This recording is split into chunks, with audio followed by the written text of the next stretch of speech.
Hi, my name is Sierra, and I am here to recommend 5 good books for you to read to your third through fourth graders.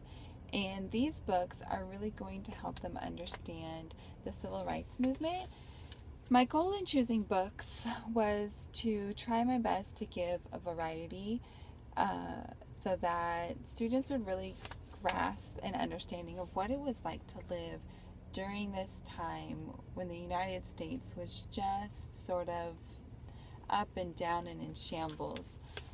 I know in traditional history classes we hear a lot about African Americans and we hear a lot about their struggle, and that struggle was obviously very real and very traumatic and very sad. But I think what we sometimes also fail to realize is that there were other races that also were facing severe difficulties during this time. So I have really tried to choose 5 books that don't solely look at African Americans but look at segregation as a whole. The first book that I chose that I thought was a great book was Rosa Parks' Not Giving In by James Collins. This book was really unique in that it took a character that we are all very familiar with, Rosa Parks, and she travels through a time machine, and she goes back in time and she takes the students listening to the story in with her on this bus, and she relives the account of being told where to sit on the bus and the segregation that she felt and just the way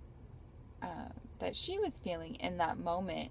And I really feel like this is a great book for third and fourth graders because there is sort of that aspect of fantasy, not just hearing it, but feeling as though you're living in the book and that you are a part of the book and sort of involved with the storyline. So I think for third and fourth graders, it is a really great way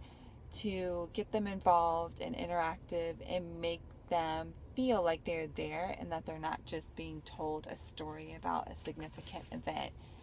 It's sort of, in the way that it's set up, reminds me of the Magic School Bus series where they go and they're in an alternate era and they can experience learning, and this book is very similar, feels very similar to me. The next book that I chose was actually a book that we read in class. It was The Watsons Go to Birmingham by Christopher Paul Curtis. And again, as we discussed in class, I think that this was a great story because we can look at the way Kenny felt and really spiraled into what I would consider depression over witnessing this bombing of this church and what should have been a joyous time visiting his grandmother and really dealing with the unexpected and how devastating that was and how you have to overcome those tragedies. I think that a lot of stories talk about big picture things, and I think that obviously the bombing in Birmingham was big and massive at the time, but so much of it is told